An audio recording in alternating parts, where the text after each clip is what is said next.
नमस्कार दोस्तों, मैं अमात्य देव आज बात करूँगा आपके सपनों पे। वो सपने जो आप खुली आँखों से देखते हैं, और वो सपना है आपका पीसीएस में सिलेक्शन का, पब्लिक सर्विस कमीशन के एग्ज़ाम को पास करना और प्रशासक के रूप में स्वयं को स्थापित करना। अब अभी अगर बिहार के संदर्भ में देखा जाए, तभी जस्ट 67वीं के पीटी का डेट अनाउंस हुआ है, और आगे जो है वैकल्पिक विषय को क्या रखा जाए, कैसे रखा जाए, उसका आधार क्या है। बहुत सारे नए छात्र हमारे पास आते हैं और पूछते हैं कि क्या कौन सा विकल्प रखा जाए, वैकल्पिक विषय के रूप में क्या रखूं। तो मैं जो उन लोगों से जो बातचीत करता हूं, जो चीज़ें हैं, या वैकल्पिक विषय का आधार क्या होना चाहिए, उसी आधार पे मैं आपसे बात करूंगा। तो पहले थोड़ा सा एक संक्षिप्त रूप से हम समझते हैं कि एग्जामिनेशन का पैटर्न पीसीएस एग्जाम्स का होता क्या है। एग्जामिनेशन का पैटर्न है, पहला पीटी मुख्य परीक्षा,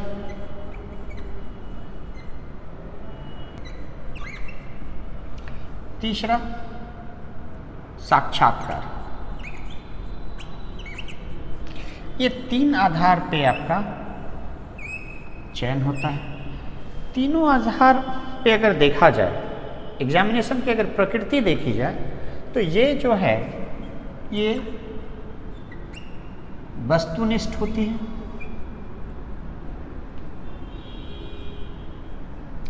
वस्तुनिष्ठ प्रकृति का है।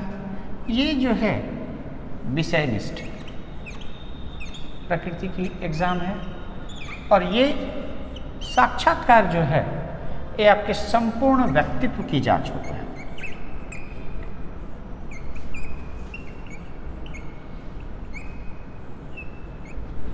ये संपूर्ण व्यक्तित्व की परीक्षा होती है, वस्तुनिष्ठ व्यक्ति। तो आप समझिए इस एग्जामिनेशन का उद्देश्य, पीटी का एग्जामिनेशन का उद्देश्य क्या होता है? भीड़ को छांटना। आपको चूंकि जब भी वैकेंसी किसी भी एग्ज़ाम के लिए आज के डेट में कोई भी वैकेंसी निकलती है, चाहे वो 10 सीट हो, 100 सीट हो, 1000 सीट हो, किसी भी सेवा में आ जाइए, किसी भी तरह की नौकरी में, तो भरने वालों की संख्या अच्छा खासा होता है। 4 लाख, 5 लाख, 7 लाख, कहीं कहीं तो बहुत ज़्यादा है। तो वैसे में गंभीर छात्रों का चयन एक बड़ा दुरूह प्रश्न होता है। तो इसके चयन का आधार यही पीटी एग्ज़ाम होता है, जिसमें वस्तुनिष्ठ प्रकृति के क्वेश्चन आते हैं, ऑप्शंस रहेंगे और आप टिक करेंगे और टिक करके पास करेंगे। तो ये जो चीज़ें हैं आपको समझना है कि ये सिर्फ फर्स्ट गेटवे है। अगर आप इस गेटवे को पास ना करें तो मतलब है कि आप गंभीर छात्र नहीं हैं, और अगर इस गेटवे को पास करते हैं तो इसके मतलब है आप गंभीर छात्र हैं और आगे की आपकी तैयारी के लिए आप कुछ भी कर सकते हैं। मैं आता हूँ यहाँ पे कि ये इसमें जीएस या जीके से प्रश्न, अगर बिहार लोक सेवा आयोग की बात किया जाए, स्टेट पीसीएस में बिहार लोक सेवा आयोग की अगर मैं बात करूं, तो क्या है उसके लिए जीके या सामान्य अध्ययन की परीक्षा, एक पेपर की परीक्षा होती है। अब आइए अगर हम यूपीएससी की बात करें, यूनियन पब्लिक सर्विस कमीशन की बात करें, संघ लोक सेवा आयोग की बात करें, तो वहाँ 2 प्रश्न सीसैट का एग्ज़ाम होता है। जीएस तो वहाँ होता ही है, साथ साथ में आपका सीसैट का एग्ज़ाम होता है। तो वहाँ लोग एग्ज़ामिनेशन में मैक्सिमम नंबर लाके आप पहले अपना उपस्थिति मुख्य परीक्षा के लिए दर्ज कराते हैं। और ये दोनों पीसीएस का एग्ज़ाम इस गंभीरता पूर्वक होता है कि वहाँ पीटी भी अपने आप में दुरूहकारी है, प्रीलिम्स में आना भी दुरूहकारी है। तो इसके लिए तो अच्छी तैयारी आपकी चाहिए ही, लेकिन इसके बाद का आपका विकल्प होता है सेकेंड स्टेज का विषयनिष्ठ मुख्य परीक्षा के लिए। ये एग्जामिनेशन का ये जो पैटर्न है, यहाँ पे जो मुख्य परीक्षा में अगर हम आते हैं तो मुख्य परीक्षा के लिए यहाँ पे सबसे बड़ा चीज़ है कि जीएस और वैकल्पिक विषय, ये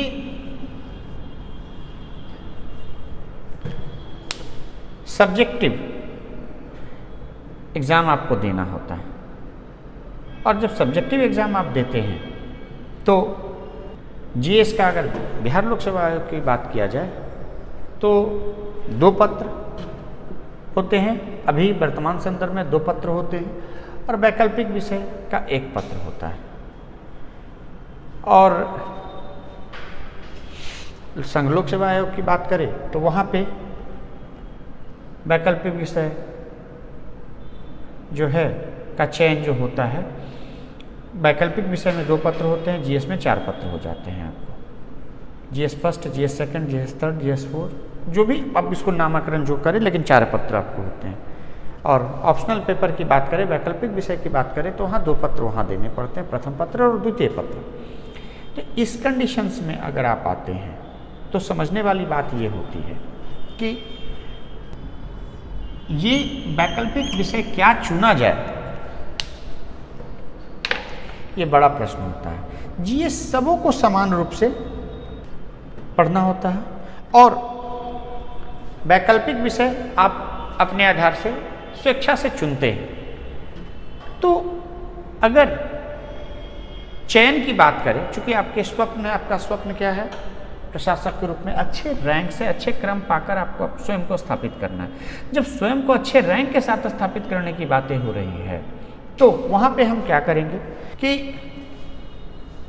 अगर अंक अच्छा आया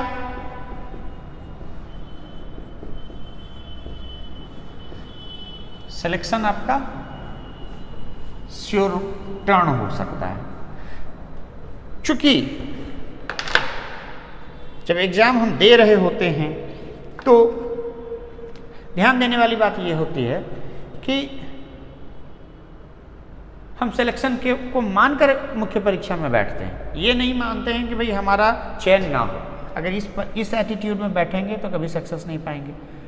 तो जब हमको चयन लेना है तो क्या करना है, अंक ज़्यादा से ज़्यादा प्राप्त करना है। जीएस चूँकि सबों को समान रूप से पढ़ना है, सब के लिए उतना ही महत्वपूर्ण है, तो आपके लिए स्ट्रैटेजिकल या रणनीति जो होती है किसी विषय को लेकर अगर बनाना है तो आपको वैकल्पिक विषय को लेकर आपको चॉइसेस होते हैं, आपके पास विकल्प होते हैं, चॉइस होते हैं कि ऐसा हम सब्जेक्ट चुने जिसमें हम ज़्यादा से ज़्यादा नंबर ला सकें। जीएस में आपके पास तो कोई विकल्प है नहीं कि उसमें जीएस का पार्ट अगर लंबा चौड़ा पार्ट है तो उसमें ये पार्ट तो है नहीं कि आप हिस्ट्री छोड़ सकते हैं, पॉलिटी छोड़ सकते हैं या ज्योग्राफी छोड़ सकते हैं, या ज्योग्राफी पढ़ लें तो आपका सिलेक्शन हो जाए, ऐसा तो नहीं। वो समान रूप से सभी प्रश्नों का उत्तर देना है। अगर आप समान रूप से सभी प्रश्नों का उत्तर नहीं दे पाते हैं तो आपको दिक्कतें हो सकती है।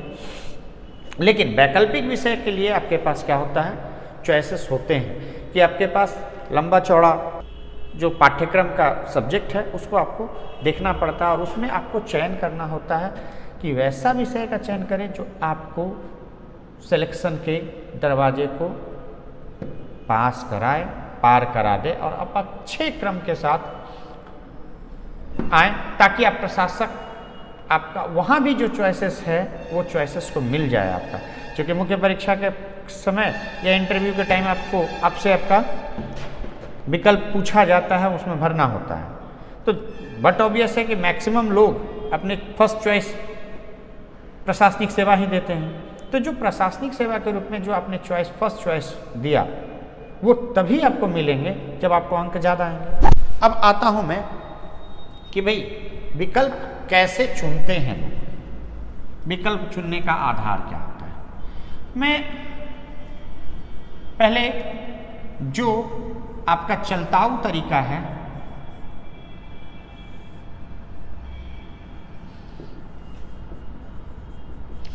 आता हूं मैं उस पर, विकल्प के आधार लोग क्या चुनते हैं उस पर।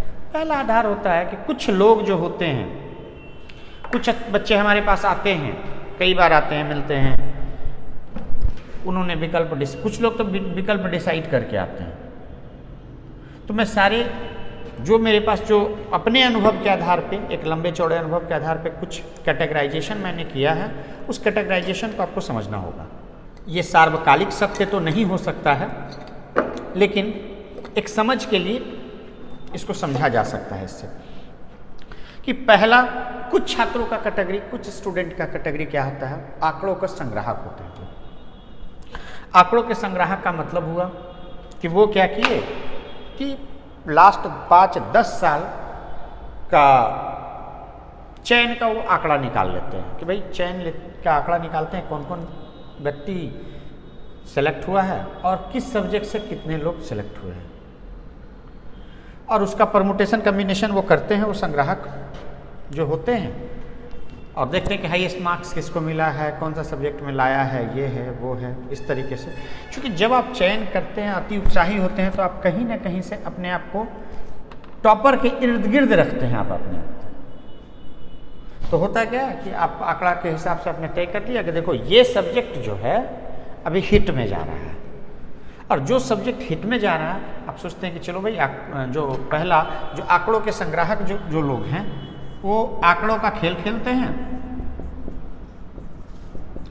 इस प्रवृत्ति के जो लोग होते हैं, इस प्रवृत्ति के लोग आंकड़ा से विषयवार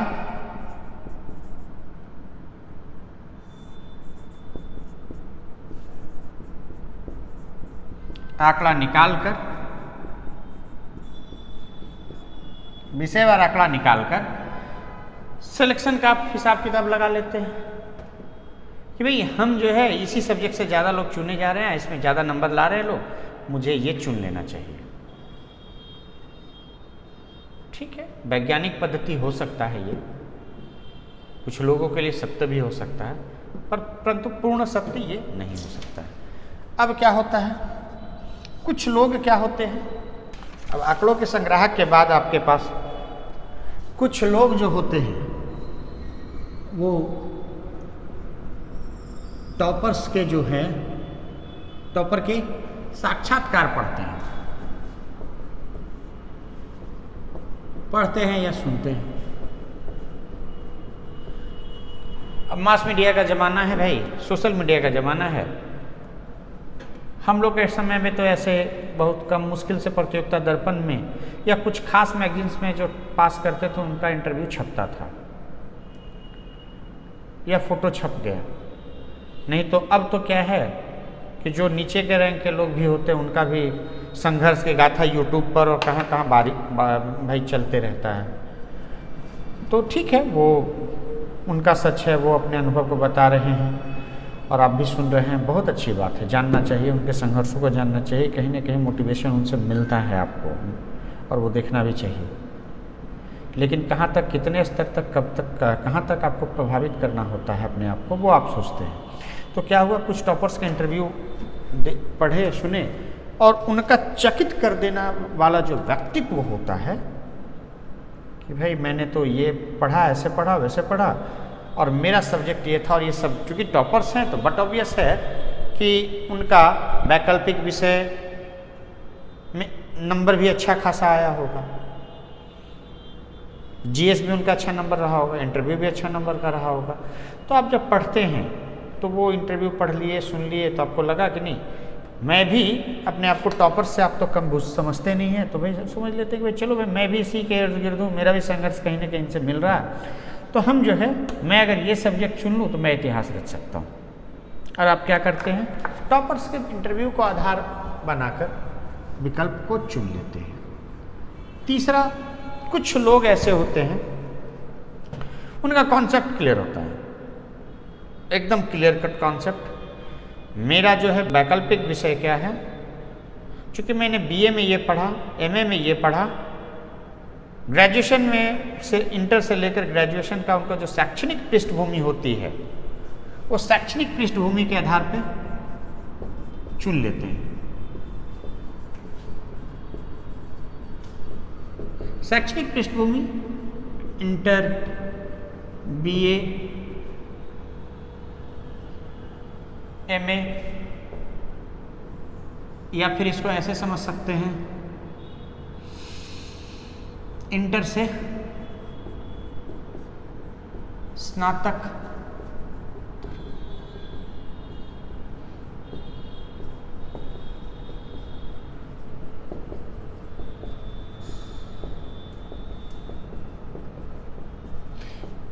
ये तर्क इनके लिए सही भी है कहीं ना कहीं, इनके लिए कहीं ना कहीं सही भी है। ये अपने आधार पे इनका कॉन्सेप्ट क्लियर है कि भाई मेरे इंटर में ये है, मैं इस सब्जेक्ट से ज़्यादा फ्रेंडली हूँ तो ले चुनते हैं, कोई बड़ी बात नहीं, चलिए चुन रहे हैं, अच्छी बात है। अब एक प्रवृत्ति होती है कि कुछ लोग जो होते हैं जब तैयारी करते हैं, शुरू करते हैं, तो बड़ा रिसर्च करने वाले लोग होते हैं, खोजी प्रवृत्ति के लोग होते हैं। वो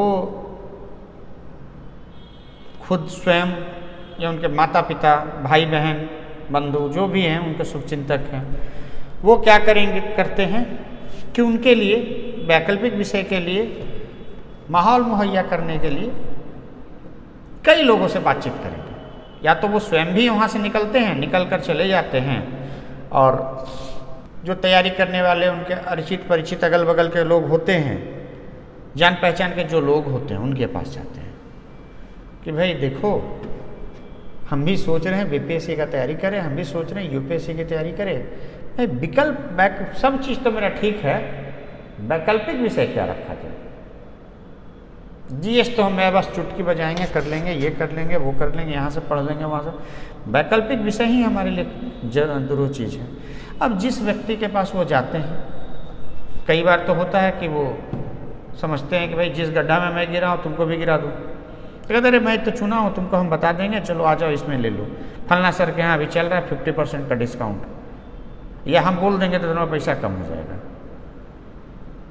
चलिए भाई, ये भी एक आधार रहता है। एक आधार ये रहता है, एक तो ये मनो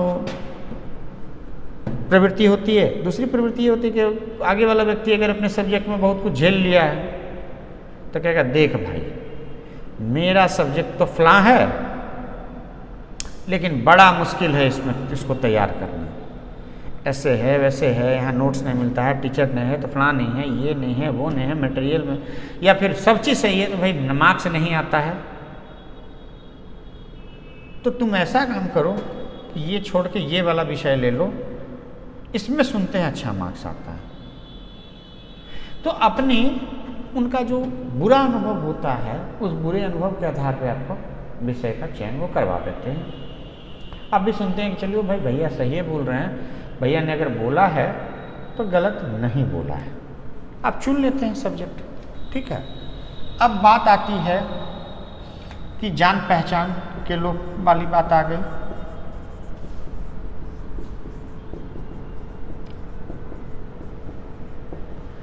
अब एक बड़ा इंपॉर्टेंट होता है, कुछ लोग जिद्दी प्रवृत्ति के होते हैं। ये जो जिद्दी प्रवृत्ति के लोग होते हैं,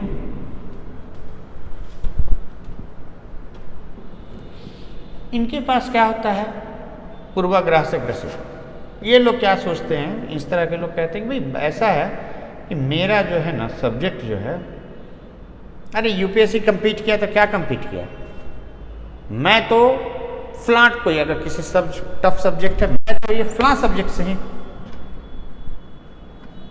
इसको क्रैक करूंगा, और वो जिद बना लेते हैं कि नहीं यही सब्जेक्ट हम चुनेंगे। कई बार लोग सिलेक्टेड होते भी हैं, ऐसा नहीं है कि वो सब्जेक्ट चुन के लोग, मैंने क्या शुरू में ही बोला कि ये आंशिक सच है, पूर्ण सच नहीं है। तो बहुत सारे ऐसे प्रशासक हैं जिनको मैं व्यक्तिगत तौर पे जानता हूं, जो टफ सब्जेक्ट के थ्रू ही आए हैं, कई मेरे मित्र हैं, लेकिन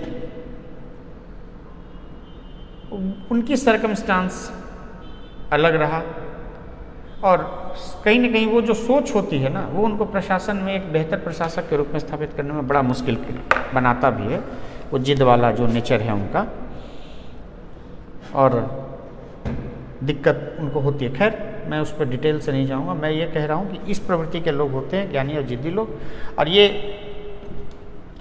उनका उद्देश्य होता है अपनी विद्वता को झाड़ना। उनको लगता है कि भाई यूपीएससी बीपीएससी जो निकालना है सब निकाल लेगा, 8 सब्जेक्ट से सब निकाल लेगा। मैं साइंस का कोई जटिल सब्जेक्ट पकड़ लूँगा, या फिर जो ऐसा सब्जेक्ट जिससे लोग नंबर नहीं लाते वो सब्जेक्ट से मैं करूँगा, ताकि लोग कहेंगे बड़ा ज्ञानी आदमी है, इसने निकाला भी यूपीएससी या बीपीएससी तो भाई फलां सब्जेक्ट से निकाला। तो मैं ये कहूँगा कि सिंपल सी बातें हैं, यूपीएससी या बीपीएससी विद्वान को नहीं ढूंढ रहा होता है,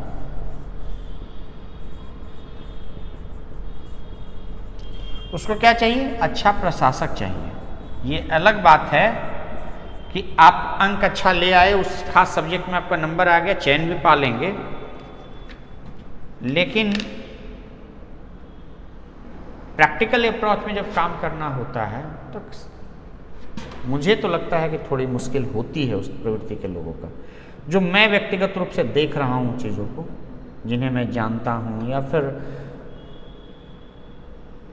दूर दराज से ही जानता हूँ। तो जो इस तरह के लोग हैं उनको मुश्किलें आती हैं।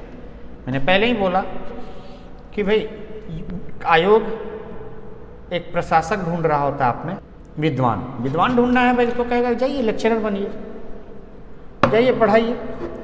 विद्वता की अलग बात है भाई, प्रशासक से प्रशासन चलाना उसकी अलग बात है। हम आते हैं कि अब वास्तविक आधार क्या होना चाहिए वैकल्पिक विषय का चयन का जो आधार होना चाहिए,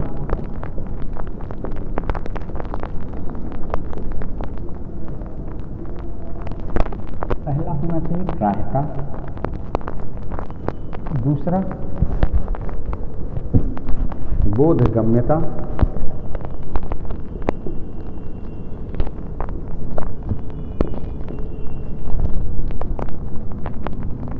तीसरा होना चाहिए संप्रेषणीयता,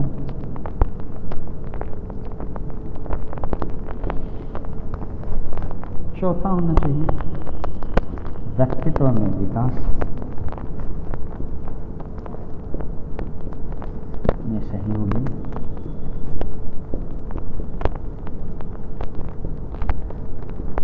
और इन सब का मूल जो है वो होना चाहिए अंकदायिनी, यानी सब्जेक्ट ऐसा हो जो अंक दे। इंपॉर्टेंट यही है, यानी ऐसा सब्जेक्ट होना चाहिए जो ग्राह्य हो, यानी आप पढ़े और पचा ले, समझ में आपको आ जाए। दूसरा बोधगम्यता, मैंने बोला पढ़ने के बाद आपने उसको समझ सके, अपने आप से पचा सके। अब जब पढ़ लिया आपने, पचा लिया आपने, तो क्या हो, उसके बाद संप्रेषणीय हो, यानी कि उत्तर पुस्तिका पर आप इतने अच्छे तरीके से लिखे कि अंत में आके ये वो रिजल्ट में कन्वर्ट कर दे, अंक में वो कन्वर्ट करे, अंक इतना आए कि आप ऊपर के स्तर पे, ऊपर के रैंक के साथ चयन हो जाए। अब यही दो चीजें नहीं है, यही इसके बाद व्यक्तित्व के विकास में सहयोगी हो, यानी कि व्यक्तित्व का विकास का मतलब हुआ कि आपका इंटरव्यू की तैयारी, आपके साक्षात्कार की तैयारी, वो विषय शुरुआत में जब से आप वैकल्पिक विषय लिए तो आपको आपके थॉट्स पे इतना इनरिच कर दे कि आप इंटरव्यू में वो इम्पैक्ट आपका दिखे, आपके साक्षात्कार में वो इम्पैक्ट आपका दिखे कि भाई बंदे में तो दम है, ये बताए वो पैनल्स आपसे इतना प्रभावित हो जाए, आपके भाषा से, आपकी शैली से, आपके विचारों से, कि वो अच्छा अंक दे। यानी कि वो सब्जेक्ट मेन मुख्य परीक्षा में तो सहयोगी हो ही, अपने सब्जेक्ट में तो अच्छा नंबर दिलवाए ही, लेकिन साथ साथ जीएस में भी वो अंक दिलवाए, क्योंकि व्यक्तित्व में जब विकास आएगा, जब ये व्यक्तित्व में जब विकास होगा तो विचार आपका समृद्ध बनेगा, और विचार जब समृद्ध बनेगा तो इसका क्या होगा, इम्पैक्ट आपको जीएस में भी दिखेगा और साक्षात्कार में भी दिखेगा। ये दोनों जगहों पे आपका दिखेगा और इन अंततः क्या होगा, दोनों में आपका अंक बढ़ जाएगा। और जब दोनों में अंक बढ़ेगा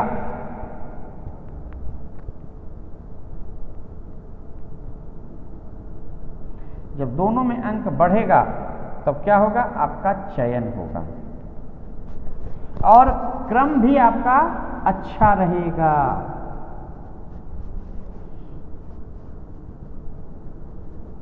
और जब क्रम अच्छा मिला तो जो आप सोच रहे हैं, जो डिजायर पोजीशन आप सोच रहे हैं, वो डिजायर पोजीशन आपको मिल जाएगी। जो चाह रहे हैं, अगर आपने प्रथम क्रम में आपने प्रशासनिक सेवा भरा है तो प्रशासनिक सेवा मिलेगा, पुलिस सेवा भरा है पुलिस सेवा मिलेगा, अगर प्रथम क्रम में आपने रजिस्ट्रार भरा है रजिस्ट्रार मिलेगा, विदेश सेवा भरा है तो विदेश सेवा मिलेगा। जो आप खोजेंगे वो मिलेगा। यानी आपके सपने तभी साकार होंगे जब क्रम अच्छा रहेगा। अब मैं ये सामान्य बातों को जो भी छात्र, जो नए छात्र जो भी आते हैं कि भाई तैयारी शुरू करना चाहते हैं या कर रहे होते हैं, मैं सबके साथ ये बात सबों को मैं बताता हूँ ये बातें। और आपसे भी मुखातिब होकर मैं आज मुखातिब हो रहा हूँ तो मैं आपको बता रहा हूँ कि भाई आपका चयन का आधार ये होना चाहिए। अब आते हैं कि वैकल्पिक विषय क्या चुना जाए। इन सबों के अंक के निकष पर अगर हम कसते हैं तो जो वैकल्पिक विषय है, तो इस वैकल्पिक विषय में मैं अगर आता हूं तो मैंने जो देखा है या जाना है अपने अनुभव के आधार पे, या जो इतने बड़े दायरे में मैं लोगों से मिलता हूं, जुड़ता हूं, या जो प्रशासक के रूप में चयनित हुए हैं, और वो सारा जो मैंने पहले शुरू में बताया, उन सबों को अगर मैं भी थोड़ा एनालाइज कर लूँ तो देखता हूँ कि भाषा और साहित्य हमेशा टॉप पे रहा, ऊपर में रहा। ये आप खुद भी देख सकते हैं, अनुभव कर सकते हैं। उसका आधार है, उसका एक कारण है। भाषा और साहित्य क्यों आधार बना और क्यों बेस्ट विकल्प है, बढ़िया विकल्प है, उसके आधार है। पहला आधार ये है, भाषा और साहित्य जो होता है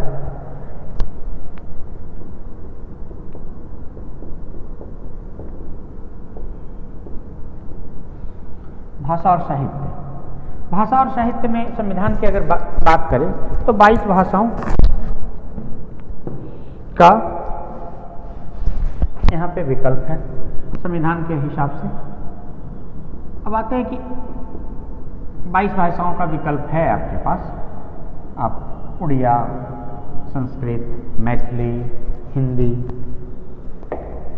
कई तरह के भाषा है, बहुत सारे रीजनल लैंग्वेज हैं जो हमारे यहाँ संविधान में हैं। उनसे लेकर आप चयन उसको सब्जेक्ट को, ऑप्शनल सब्जेक्ट को ले सकते हैं, और उस ऑप्शनल सब्जेक्ट को अगर लेंगे तो कहीं ना कहीं वो आपको सपोर्ट करता है, आनंद दिलाता है। तो उनका भाषा और साहित्य की बात अगर करें तो सबसे बड़ी बात होती है कि आपके लिए कौन सा भाषा और साहित्य जो है सही है। तो आपके लिए, जब आप ये वीडियो देख रहे हैं तो मेरे हिसाब से आप हिंदी भाषी क्षेत्र के हैं, तो मेरे हिसाब से आपके लिए जो है हिंदी भाषा और साहित्य ही सही विकल्प होगा।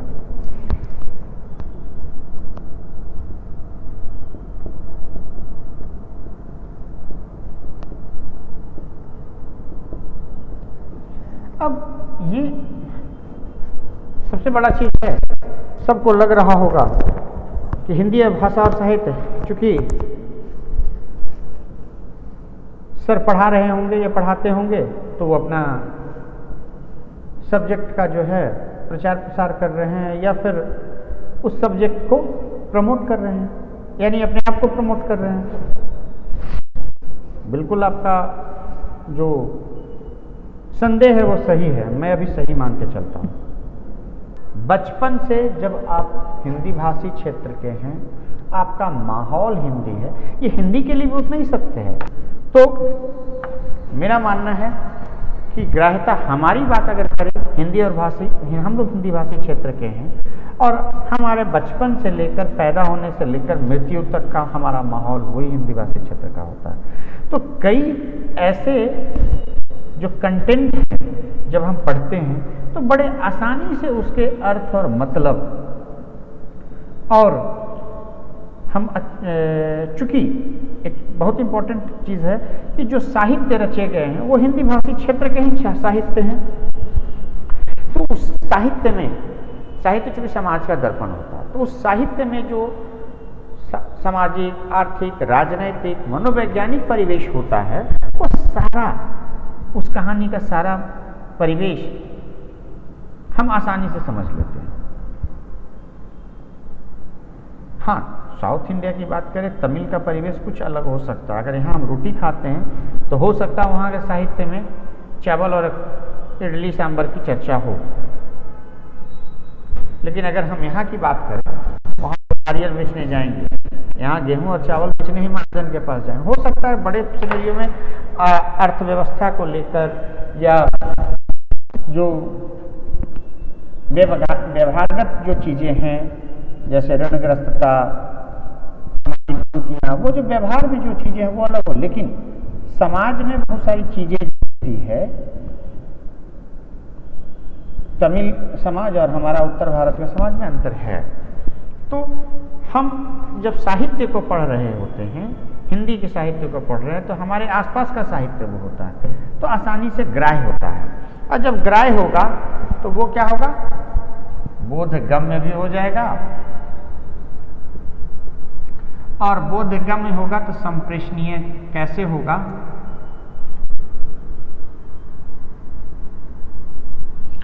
चूंकि हिंदी भाषी क्षेत्र के हैं आप, शब्द ज्ञान, शब्द संरचना, शब्द एवं वाक्य संरचना,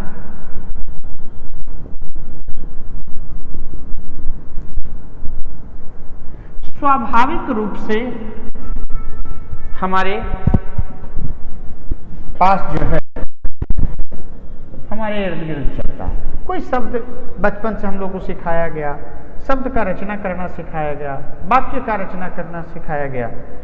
तो जब इसी शब्द ज्ञान और शब्द और वाक्य के संरचना के आधार पे हम किसी भी विषय को हम संप्रेषित कर सकते हैं, उत्तर पुस्तिका पे लिख सकते हैं या कहीं लिख सकते हैं, कागज पे लिख सकते हैं कलम चलाकर।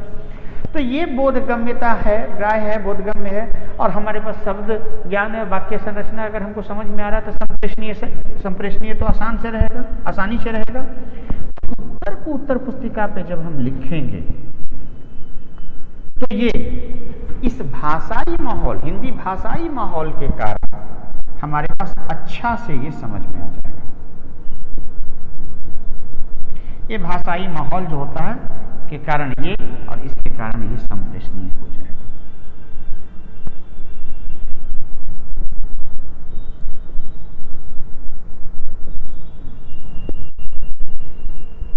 इसमें कहीं कोई दिक्कत किन्हीं को मुझे लगता है नहीं होना चाहिए। ठीक है, चूंकि शब्द ज्ञान के आधार पर जब हम कुछ कहना चाहेंगे, कोई भावना को व्यक्त करना चाहेंगे, कुछ विचार को कहीं रखना चाहेंगे, बोलना चाहेंगे, चाहे वो इंटरव्यू का हो चाहे उत्तर पुस्तिके के संदर्भ में देखें, तो दोनों जगह हम आराम से लिख सकते हैं। तो संप्रेषणीयता ठीक है। अब आते हैं एक अन्य बिंदु कि इसी को व्यक्तित्व विकास के संदर्भ में हम समझना चाहते हैं।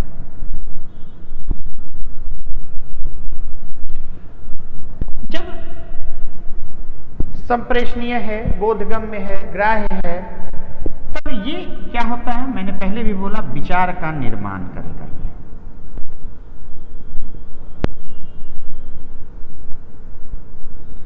और यही विचारों का निर्माण जो है निरंतर आपके विचार में वृद्धि करते चला जाएगा। आपका सोसाइटी को लेकर, समाज को लेकर आपका विकास, किसी खास वर्ग को लेकर विकास, विचार, किसी खास मुद्दे पर आपका विकास, विचार, तो वो क्या होगा, वो धीरे धीरे समृद्ध होते चला जाएगा। और जब वो विचार समृद्ध होंगे तो ये विचार, जो समृद्ध विचार है, ये आपका इमोशनल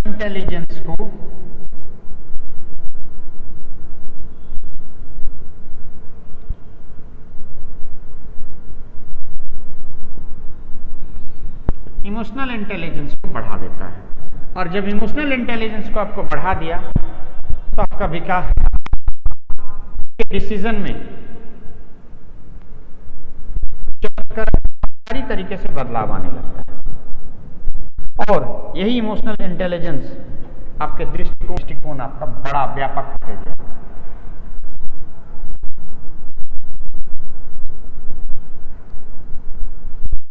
और जब यही दृष्टिकोण, व्यापक दृष्टिकोण आपका कहीं न कहीं व्यक्तित्व के विकास में, इस निकष पे हम लोग इसको कस कर जब देखते हैं तो इस आधार पे हमको व्यक्तित्व का विकास हुआ, साक्षात्कार में भी सहयोग किया।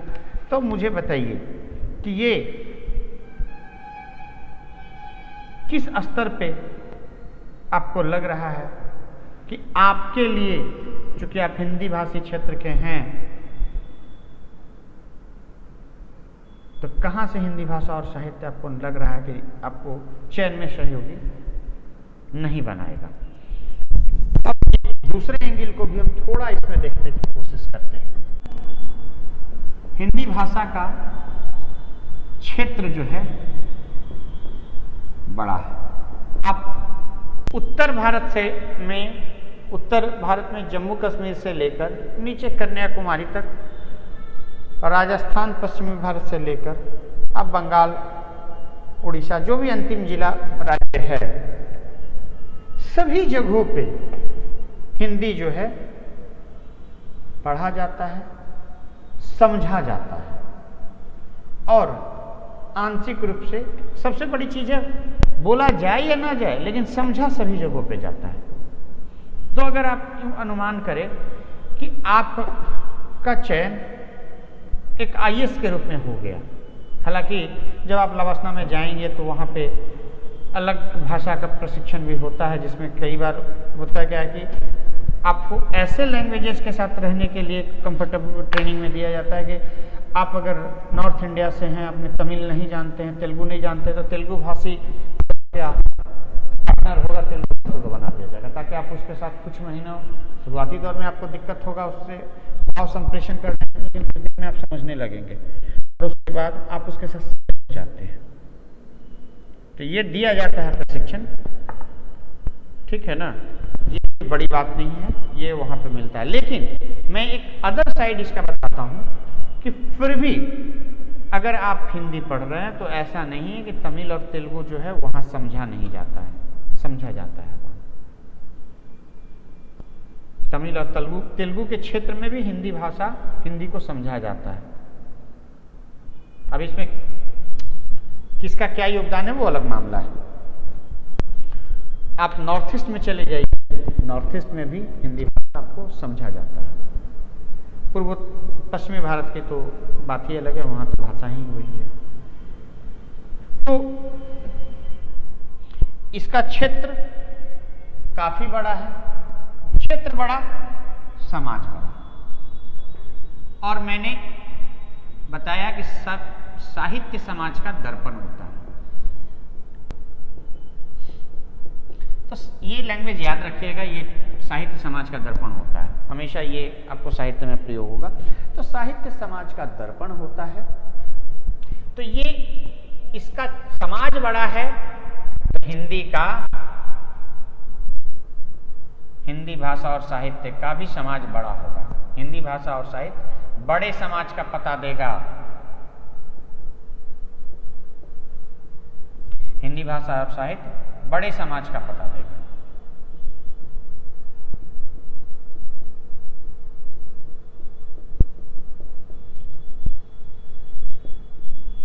और जब बड़े समाज का पता देगा तो ऐप प्रशासक के रूप में आप समझिए कि आप हर उस समाज को समझ रहे होते हैं, जानते हैं जिस समाज में आप काम करना चाहते हैं। ये बड़ी बात होती है। अब थोड़ा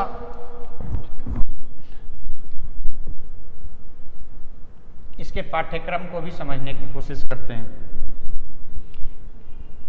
इसका पाठ्यक्रम को भी थोड़ा समझें, उस आधार पर भी हम इसको थोड़ा चेक कर लें कि भाई ये सही है डिसीजन आपका कि गलत है। इसमें 2 पार्ट आपको पढ़ना होता है, गद्य और पद्य, और एक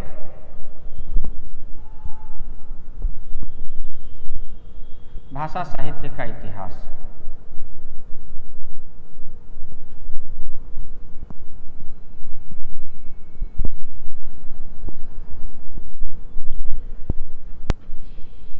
ठीक है, भाषा साहित्य का इतिहास और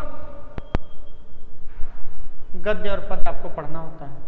पहले इसको एक तरह से समझ सकते हैं कि ये प्रथम पत्र है,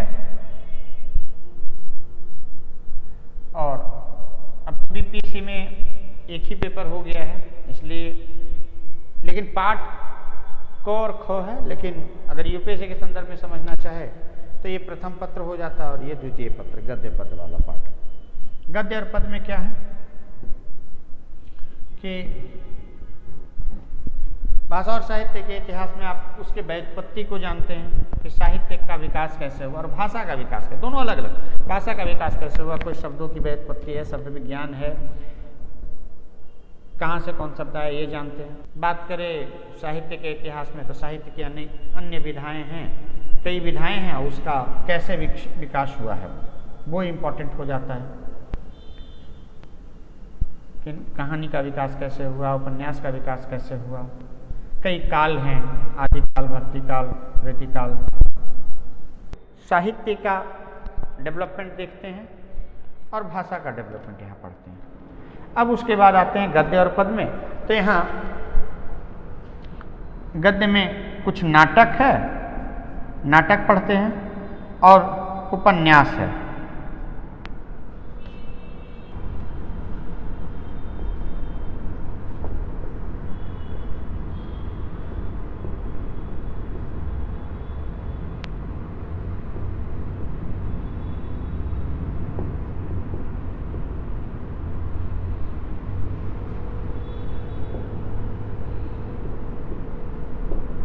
गद्य में नाटक, उपन्यास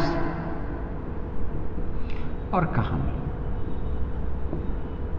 इसमें कुछ रचनाएं हैं जिसमें सूरदास, कबीरदास, तुलसी, आधुनिक काल में आ जाइए निराला, पंत,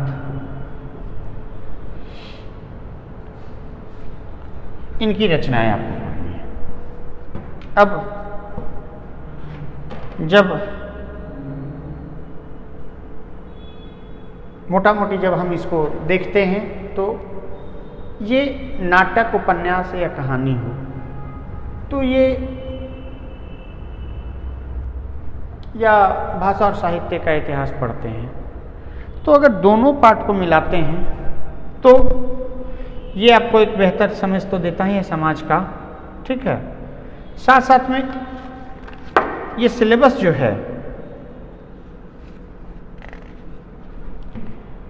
एक तरह से छोटा सिलेबस है, जिसको आमतौर पे आप अगर सही गाइडलाइन में चले तो मुश्किल से मुश्किल 5 से 6 महीने पे आप इसको तैयार कर सकते हैं।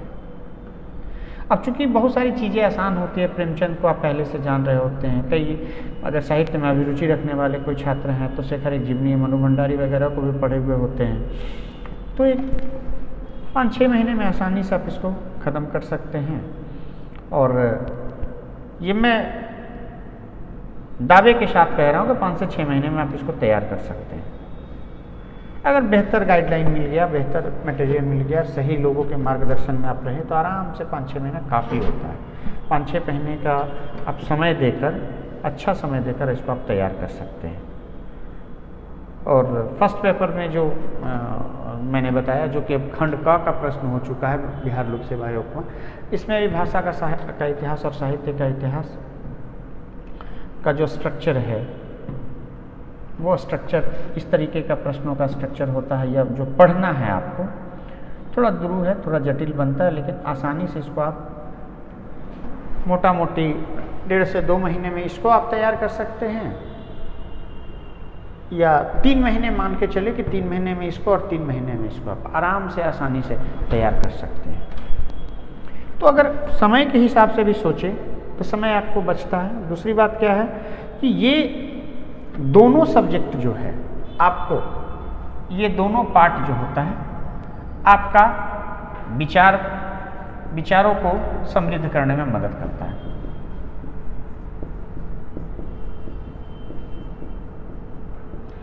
अगर बात करें कि मान लिया जाए हम उपन्यास की बात करें, प्रेमचंद पढ़ना है,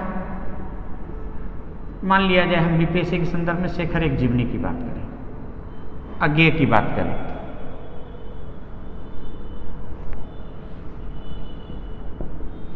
इनका नॉवेल है शेखर और इनका गोदान।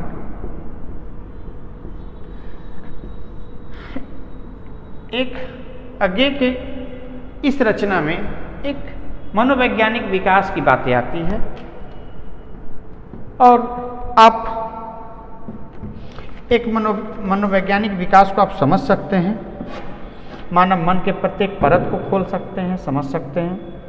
वैसे ही जब प्रेमचंद की बातें आती है तो एक ऐसा नॉवेल है कि ग्राम जीवन का सच बताता है, और ये मैं हिंदी भाषा और साहित्य जो विकल्प ले रहे हैं, मैं उनके लिए ही नहीं, मैं सबों के लिए कहूँगा कि एक बार जरूर पढ़ना चाहिए। जो भी पीसीएस की तैयारी करते हैं उन्हें गोदान अवश्य ही पढ़ना चाहिए, और शेखर एक जीवनी भी अवश्य ही पढ़ना चाहिए। मन मार कर भी पढ़ना पड़े तो पढ़िए, क्योंकि ये बेहतर साहित्य समाज का पता देता है, साहित्य समाज का दर्पण होता है। और आप एक पीसीएस के स्टूडेंट हैं, आपको कल जिलाधिकारी के रूप में काम करना है या एसडीएम के रूप में काम करना है, तो आपकी समझ साहित्य ही, यही सब साहित्य जो होता है आपको समझ को मुहैया कराता है। अगर बात करें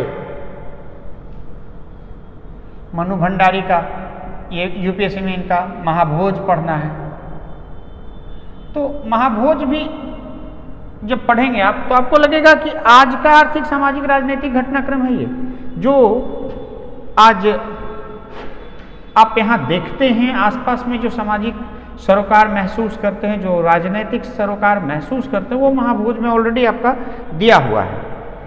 वहाँ कैसे राजनीतिक प्रशासनिक गठजोड़ चलता है वो भी प्रस्तुत करता है। तो ये एक तरह से आप नहीं भी हिंदी विकल्प ले रहे हैं या लिए हैं तो भी आपको इन सब साहित्यों को पढ़ना बिल्कुल पठनीय है, क्योंकि ये आपको विचारों को समृद्ध करेंगे और जो कहीं न कहीं इंटरव्यू में आपको मदद करता है।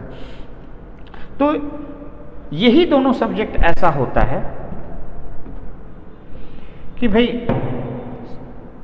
यहाँ तक आपको हर स्तर पे, जैसे ही आप हिंदी भाषा और साहित्य के में क्या ये आप लेते हैं, अब प्रैक्टिस करते हैं, पढ़ते हैं, तो आपकी प्रस्तुतिकरण बदल जाता है। जब प्रस्तुतिकरण बदलता है इसका असर कहीं न कहीं विचार समृद्ध होगा और प्रस्तुतिकरण पे चला जाएगा।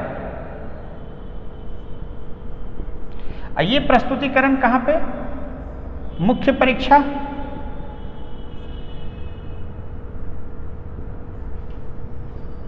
और फिर आइए साक्षात्कार, और एक तीसरा आयाम जोड़िए अधिकारी बनने के बाद।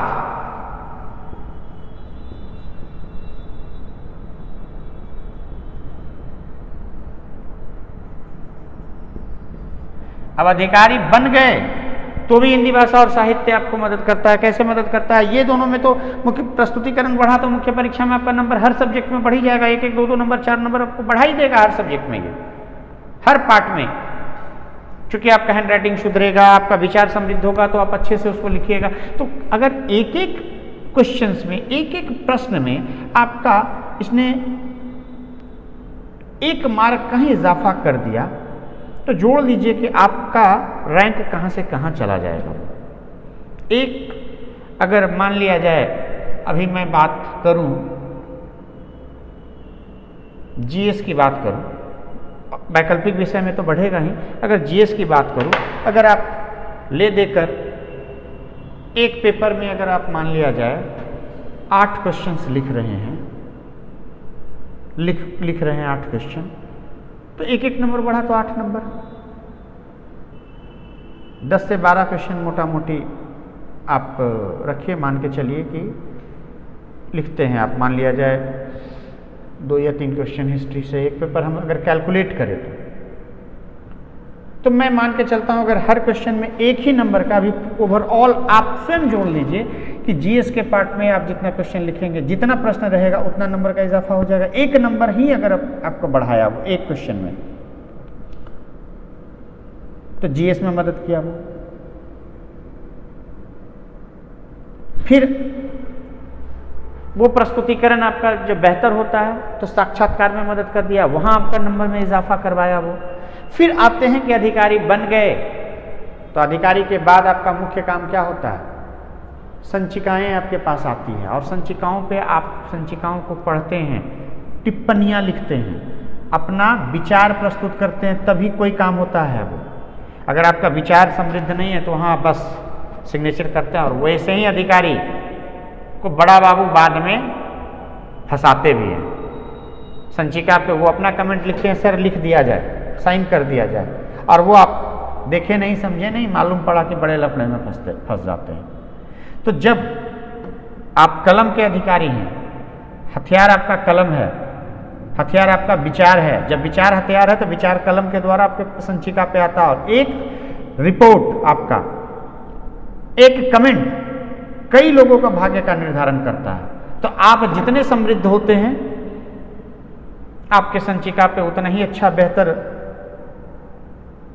कमेंट आते हैं, विचार आते हैं, और उसका इम्पैक्ट पॉलिसी मेकिंग पे जाता है। क्योंकि जिलाधिकारी के रूप में ही आप काम नहीं करते हैं, जिलाधिकारी से बनकर आप कैबिनेट सेक्रेटरी तक आपका विकास होना है, जहां कई जगहों पे हर छोटे से लेके जो भी आपका क्षमता, आपको क्षमता जहां भी रखा गया, अपनी क्षमता के अनुसार आप वहां पे आप परफॉर्म करते हैं। तो ये आपका कलम ही होता है। नहीं तो जब आप संचिकाओं पे अच्छे तरीके से नहीं लिख पाते, अपनी टिप्पणियां नहीं दे पाते हैं, तो वहां पता चलता वही जिला, वही अनुमंडल को बाबू लोग चलाते हैं, और बाबू लोग अपने हिसाब से लिखकर कल के डेट में आपके लिए भी मुसीबत खड़ी करते हैं और बाहर के लिए भी मुसीबत, मतलब आपके लिए तो खड़ा हुआ ही मुसीबत, और समाज के लिए, जिस सोसाइटी को आप सर्व करना चाहते हैं उनके लिए भी मुसीबत होता है। तो मेरा मानना है कि हिंदी भाषा और साहित्य एक वैकल्पिक विषय के रूप में एक बेहतर सब्जेक्ट है, और एक अच्छी बात यह है कि ये हिंदी भाषा और साहित्य आपको संवेदनशील व्यक्ति बना देता है। आप एक संवेदनशील व्यक्ति बन जाते हैं, और संवेदनशील व्यक्ति जैसे ही बनते हैं तो कानून के सूक्ष्म नियम जो है या शुष्क नियम है, कानून के जो शुष्क और सूक्ष्म नियम जो है, उसके शुष्क नियम को आप क्या करते हैं? मानवीकरण देते हैं, मानवीय आधार पे आप मानवीय आधार देते हैं, और यही मानवीय आधार आपको एक अच्छा प्रशासक के रूप में आपको स्थापित करता है, आपको अच्छा प्रशासक बनाता है। इसलिए मेरा मानना है हिंदी भाषा और साहित्य आपके लिए एक बेहतर विकल्प है, और आने वाले सभी स्टूडेंट जो भी हैं, आगे जो भी एग्जामिनेशन यूपीएससी या बीपीएससी का देना चाहते हैं, वो इस विषय को चयन कर सकते हैं। थैंक यू, धन्यवाद।